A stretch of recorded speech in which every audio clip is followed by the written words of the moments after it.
Hello and welcome to the Gooner Talk. Back again with you guys for another episode of the Gooner Talk and another episode of our Raw Reaction series at 8 a.m. Joining you 6 days a week. No show yesterday, although to be fair, we did do one anyway at 11:45. Myself and Harry had a good chat about Saliba and the run-in. So if you haven't already checked that one out, please make sure you catch up because it was quite a good conversation. To be fair, I know a lot of people said some really nice comments, as always, in the comment section of those shows. So thank you so much for those that did tune in, and thank you for those that are going to. But it is match day's eve. Arsenal still have to wait an extra day to play tomorrow evening against Crystal Palace. However, we was treated to quite a nice day of football yesterday. Talking about that and more as we go through today's stories. But without further ado, let's say good morning. Good morning, the chat box, to Matt G, Steve Stone, Harvey. Good morning to Paul, to Sarvik, to Manu, Olu, Rathaveries, Jose, Noel, Awayfo. We've got Paul, Mr. Dazen. We've got Jing Lin. We've got Damien. Who else have we got? Kevin, Rick, Viraj. Good morning to all of you guys. Hope you're doing good. Hope you're doing well. Make sure, yes, of course, NSW, of course, Matt G is first. It's becoming the meme, the new TGT meme at the moment, which is great. I love it. I love the competition. I love the fact that you're competing for that first spot. It's great. But anyway, let's crack on with the stories. As always, do go subscribe to the Arsenal Way. No show this morning because it's Sunday and we do these on weekdays, but we'll be obviously live over there at 10 a.m. tomorrow, or at least I think we will. I will need to double check that, but because it's an evening game, I mean, I'm starting work at 4 tomorrow, so it will depend upon who's around, if someone's around to do the show. If not, it'll be back on Tuesday, but there should be a reaction show at some point as well on the channel too. We'll be doing our reaction in the Tuesday 8 a.m. show, so make sure that you're tuning in to get my reaction on the channel for that game. Our first story, though, is is Chelsea. Brilliant. Just brilliant. I mean, there's nothing quite like watching Chelsea get battered. Quite like Spurs, Chelsea getting battered everywhere they go at the moment. I'm enjoying this new era of Chelsea Football Club. I don't know about you, but I think it's got off to a great start. Personally, I think that there are going to be some tougher challenges to come for them. Brentford, very good side, especially away from home, getting 4 goals. And, it's really opened up the pathway. Chris says, on the road to third spot, I believe. Look, it's opened up the pathway for additional, what's the word I'm looking for? Incentive is a good word to describe it because, we've all been talking about fourth, trying to get fourth in the table, trying to get to where Man City and Liverpool, and a lot of people put Chelsea in that same bracket. And imagining if Arsenal can finish above Chelsea this season, that would be a massive push. I mean, people talking about fourth is the expectation, fourth is the standard. Well, finishing above Chelsea in third place would be a hell of a big push and a hell of a big middle finger as well to a lot of people have been criticising where Arsenal are as well. So that would be obviously fantastic to see. But Chelsea themselves, please, just more of this, guys. Just drop more points. It's really, really helpful to us. I can't wait to have a look at the Premier League prediction algorithms after our game on Monday. We obviously have to do the business ourselves and take advantage of these results. Speaking of taking advantage of results, Leicester City, thank you very much. Much appreciate the 1-1 draw at Old Trafford. I'm enjoying this. People saying that you shouldn't mock until we've got our points. I say no. I say enjoy it while you can because we may drop points on Monday. We may lose that game. We may draw that game. So I'm going to enjoy this now. I'm going to enjoy Chelsea dropping points. I'm going to enjoy Leicester getting a result at Manchester United. I mean, what's the fun in getting all nervous and worrying about what we're going to do on Monday? No. We're going to enjoy this now. And if Spurs drop points, I'm going to laugh at Spurs because that's what football is about. It's not about being miserable and saying silly things on the internet. Well, it kind of is. But, it's just great. And I don't think I have jinxed it, Matt, because, I talk about a lot of games where the teams lose points and Arsenal either lose or win or draw. But it's part of football. We're all going to enjoy other teams losing points. But, yes, we're all getting behind Newcastle today. Fingers crossed they can do a result for us over Spurs. That would be great. I'm not expecting a lot, to be honest. But Joe Willock and his army, his Toon army, need to get all maximum points as much as possible. Moving on to the transfer stories, and we start off first with Gabriel Magalhaes. Not a transfer away, but rather some good news, because reports suggesting that Arsenal are set to offer him a brand new contract. Interesting that this is happening 2 years after we signed him in 2020. Kind of a cycle is starting to show itself, where you sign a player 2 years down the line, we're looking to kind of, find that new contract for those players. You see Emil Smith-Rowe breaking into the team, new contract in 2022 or 21. But it's showing that kind of 2 year cycle that Arsenal are getting into a rhythm of, to keep their players tied down, to keep their best players at the club. Bukayo Saka signed a deal 2 years ago, and 2 years later in 2022, we're signed to get another extension for him. I'm starting to see this plan is going into motion. So in 2023, if Ben White starts looking like he's going to get a new deal, maybe that does show even further what we can expect from this club and the way they manage their players. A really interesting link coming out of Brazil. Shakhtar Donetsk right back Dodo. Now, you may have been aware that because of the situation, of course, in Ukraine, that players of Ukrainian teams are able to transfer at the moment. I think Lyon signed a player. Reese, I think Real Madrid have also signed someone as well. Arsenal are being linked with the right back Dodo. Now, I'm not sure whether or not this is one that would happen before the summer transfer window. There are a number of teams that are said to be interested in the Brazilian fullback, but with Hector Bellerin and his future looking like he's going to move on in the summer, there is this link. I don't think we need to. I think that Cedric and Tomiyasu is fine with Brooke Norton-Cuffy coming through. I think he's a really exciting talent that we should definitely look to invest in, rather than investing in any kind of fullback to block that path. Again, Lincoln won at the hands of, well, frustrated the misses, let's just say. Less said about the Lincoln game, the better.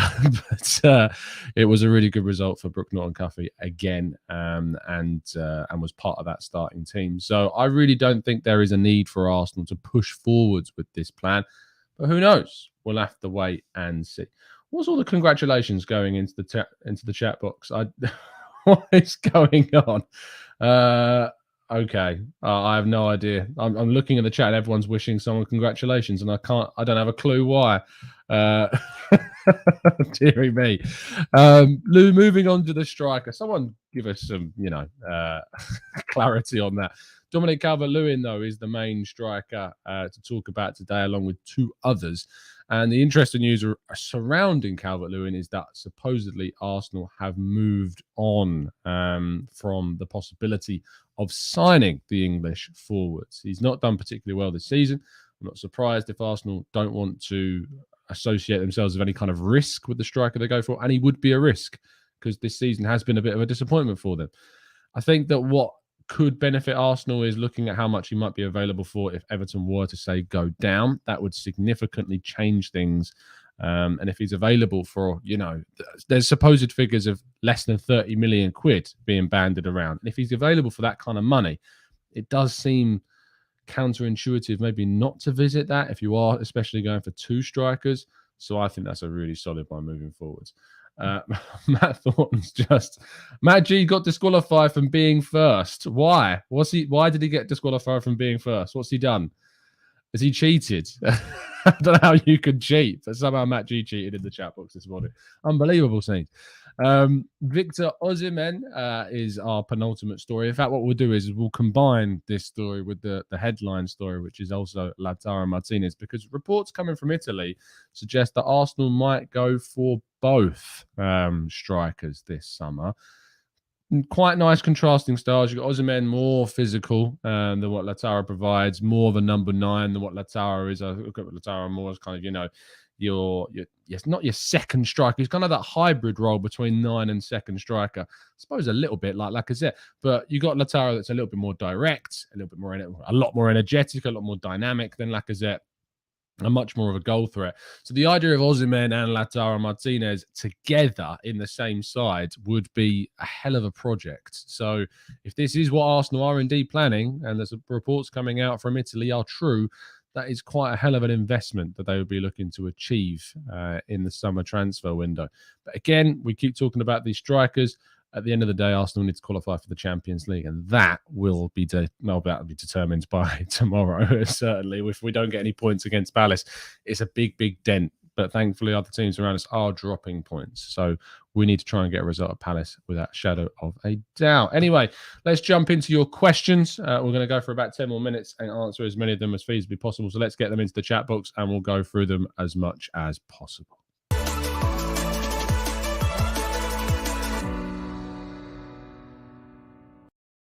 Okay, lovely stuff. Let's see what you guys are saying indeed in the chat box. Use the capital Q. It really helps your questions stand out and I get through them much quicker. Let's scroll up. Smoth says, love the show, Tom. Keep up the good work, my fellow Gooner. Thanks for getting up early for us, mate. No problem at all. Hope you're enjoying the series. If you haven't already dropped a like on the video, please do, and subscribe to the channel as well. Matt's dropping in the question, if Saliba stays, do you think that puts the backup right back on the back burner? This idea that William Saliba could play as a right back as well as Ben White and provide cover. Both have played in that position for their club sides. White has even done it for England now after playing it against, I think it was the Ivory Coast, where he kind of moved into that right back slot to cover the last 30 minutes or so of the game. It's an option that we have. I don't think we even need to worry about necessarily signing a right back while we have Tomiyasu and whilst we have Cedric and whilst we have Brooke Norton-Cuffy coming through. But I think that Saliba and White's ability to cover that role gives us plenty of kind of cover should we need it. So, yes, I think it probably does put the idea of a right back on the back burner, but we'll have to wait and see what the club does. Jake says, did you see the links to Bremer of Torino and the Zagreb centre-back? No, I didn't, Jake. Please feel free to tell me who on earth these people are, because that's gone way over my head, if that is indeed the case. I usually go for all the latest. Arsenal join Manchester United and Tottenham in Gleison Bremer pursuit, according to Tutto Juve. This is why I didn't report it. Who is this guy? Gleison Bremer. Wow.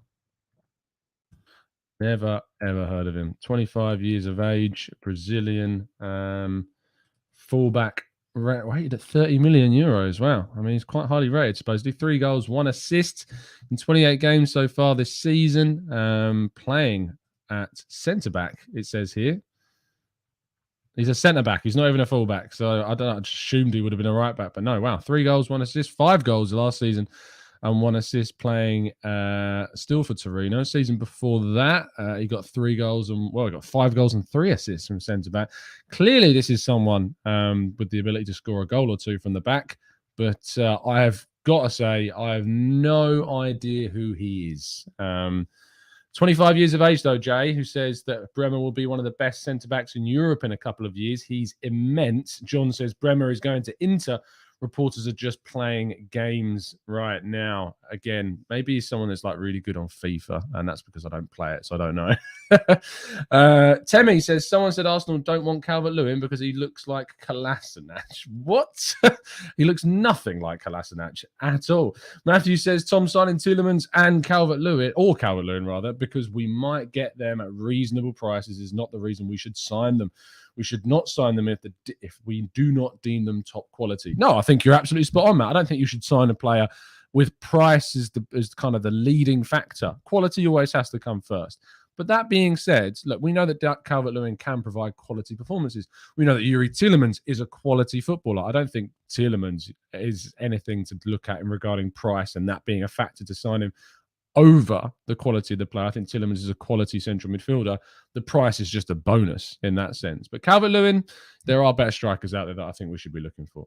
Rick says, more like an observation, but don't you think we need to rate Saka's mental health more? Given the Euro situation him and Rashford had, Saka has come out stronger than ever. Yeah, look, I think that I'm not going to sit here and compare how 2 players have reacted from what was an awful situation, because I'm not going to give praise to one player for reacting better, because there is an understanding of the awful abuse that both Saka and Rashford and Jadon Sancho, of course, all suffered after the European Championship final.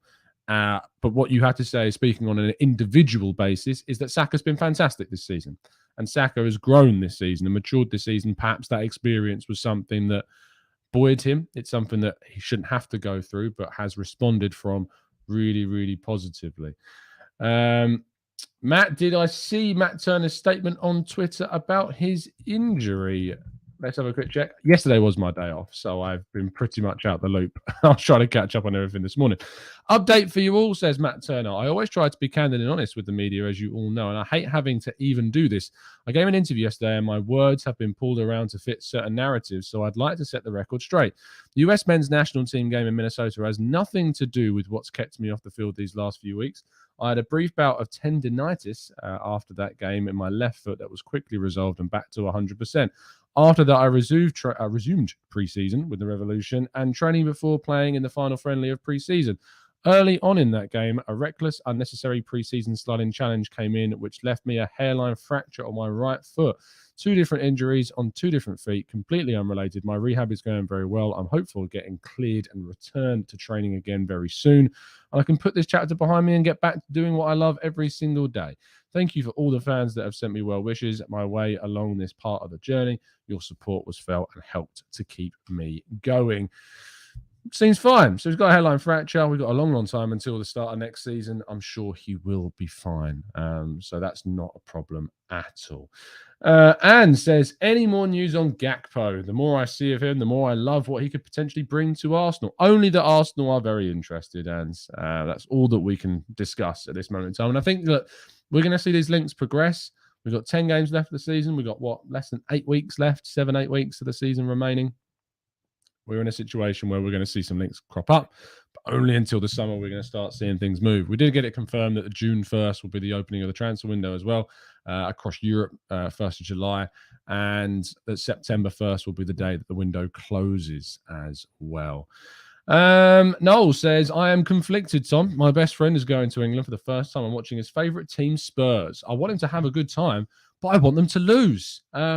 I can understand your confliction, Noel. I hope he has a great time in London. I hope he enjoys his trip. Other than that very match, I hope he has an awful time, and I hope his team lose. Because quite frankly, I don't care. I've got some very, very good friends who are also Spurs fans. Yes, it can be done. But you wish them absolute misery.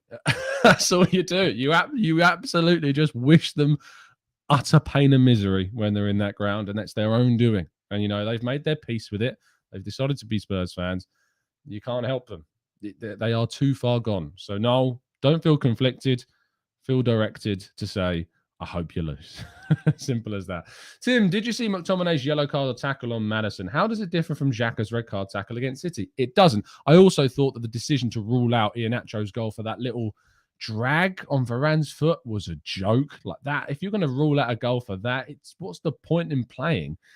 It's ridiculous that was given as a free kick, and that goal was ruled out for that, because that's mental. It was an absolutely mental decision, and Leicester should have won that game.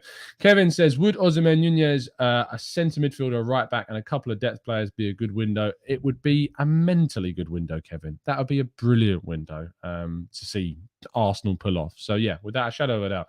Amandeep says, thoughts on Matters on the left-sided central midfielder, 8, if he's available for less than £50 million. I think Maddison and Ødegaard playing in the same team would be something quite special to watch. I quite like seeing him play in this 8 role for Leicester. When he does it, I think he can play it. It would open us up a bit more in the midfield, so we'd arguably need to use it in certain games and not others. But yeah, look, I think we need a more attacking central midfielder to give us more options in the middle. Maybe he's the one that we go for. Owen, good to have in the chat box, my friend. Do you sympathise with Arteta over the fact he's continuing to put Eddie on, or should he scrap that completely? I think that there is reason behind it, Owen. I think the reason behind him doing it is because he knows that he's a Lacazette injury away from having Eddie Nketiah as his only striker left. I know Gabriel Martinelli could play there, and I would personally rather that. But when you know that you're only one injury away from seeing Nketiah being your only striker, it makes sense that he's still playing him.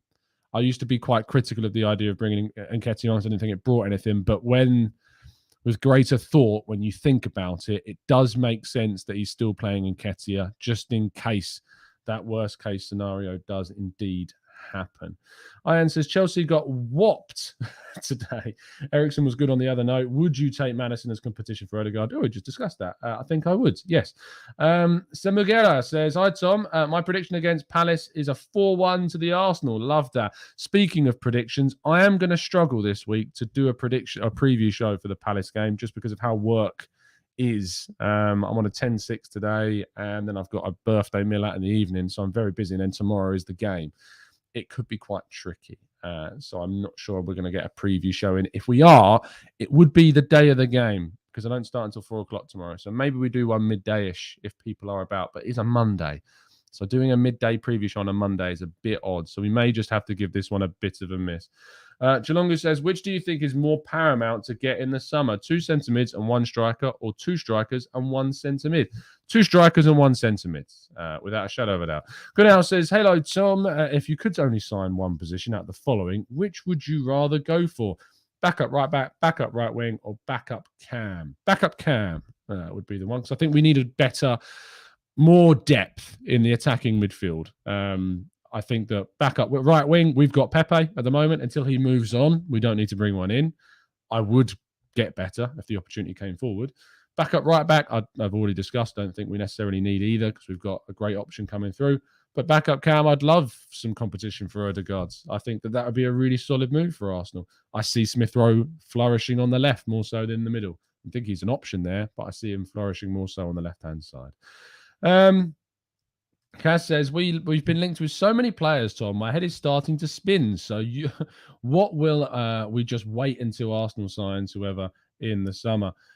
Look, I recommend doing that. If you want to just zone out of transfers because it's spinning you out, then do it, because it's going to be a long roll up to the summer transfer window. It's going to be a long summer transfer window, or shorter than usual, because obviously we started a bit earlier in the season, but hopefully we get our business done pretty quickly. But we'll be continuing to bring you updates. And when the season is over, you'll start getting your tactical breakdowns of all of the possible transfer targets that we'll be going for. There's going to be shows on Osimhen and Fabian and Gakpo and Nunez. We're going to be getting all of them done. So don't you worry. Plenty more still to happen.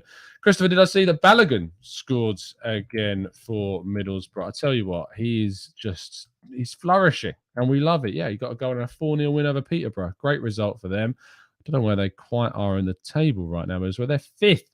They were outside the playoff places as far as I was aware when he joined. So he is really pushing them up. He's got them above Blackburn Rovers, who were top of the table at one point in the season.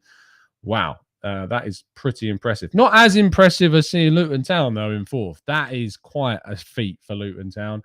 Fair play to them. But yeah, Middlesbrough pushing up into those playoff places. That would be brilliant to see Balogun get involved in that kind of competition. That'd be great towards the end of the season to watch. Sarvik says, with Brighton, Southampton both not in form coming up for Arsenal, 3 points in those games could seal the deal with our rivals dropping points here and there. Well, I think if we can get 9 points on the next 3 games, you could see a serious gap between us and our rivals before we play some really, really tough fixtures. So that's what we need to focus on. 3 points to the next game, then 3 points to the next game, and just move forward quite like that. Nat Nael says, what are your thoughts on Danny Olmo? I think he'll be exceptionally expensive, is what I think, but he's a very, very good player, and I would definitely take him. Kingsley says, if mentored well and molded, Gakpo can be like an Henry. What are your thoughts? Yeah, I agree. I think he's got the perfect profile for someone to be transitioned into a central striker. Savik says, thoughts on Dewsbury Hall? He's becoming a Ward-Prowse player from what I can see. I really liked his performance yesterday. I thought he was fantastic for Leicester. He's really come out of, not nowhere, but he's come out from, nowhere, actually, to be fair. I really hadn't heard of him much before last season. But he's proven to be a very, very astute midfielder for Leicester City. And maybe James Ward-Prowse, I've been interested in him. I'd quite like to see us maybe go for someone like him. But Dewsbury Hall looks a very exciting young talent. Jacob Ramsey's, though, the one that I'd pick over him without a shadow of a doubt. I've said that like 7 times this show. Matthew says, Tom, would you enjoy Gooner Mike's Euro football schedule? It seems mental. He is mental. If there is anyone that could put together a Euro footballing tour like he is, it is that. Also, if there's anyone that could book a trip to Borussia Dortmund and then leave your ticket in your hotel room, also, that's only Mike that would be managed to be able to be doing that. You've got 12 games. You know what you're doing. You've come to it. You've come to Europe to watch football. And what do? You leave your football ticket in your hotel room. I mean, that's just despicable. That's just terrible. Imagine that. Just don't trust Mike with anything. Nothing. You can't trust him. If you're wondering who we're talking about Mike from the Gooners pod. Make sure you're tuning in and subscribing because Owen does some really good stuff, as does our good friend Jared Carver and Andy Rhodes and Mike Hernandez as well. So do go and check those guys out. That guy there says Tielemans played really, really well yesterday. Will be the perfect Xhaka replacement. I've always been a backer of Tielemans. I've always defended him, even when people have gone off of him a bit because he's struggled a bit this season because he's not that happy at Leicester.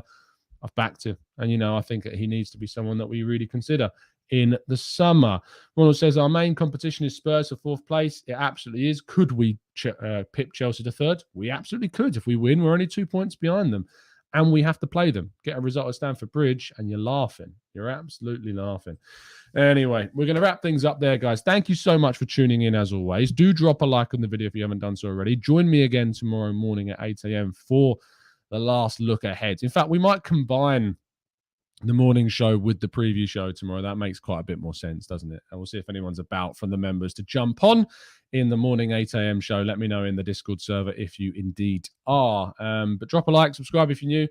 Let's hope for another result. Newcastle can do us a huge favour.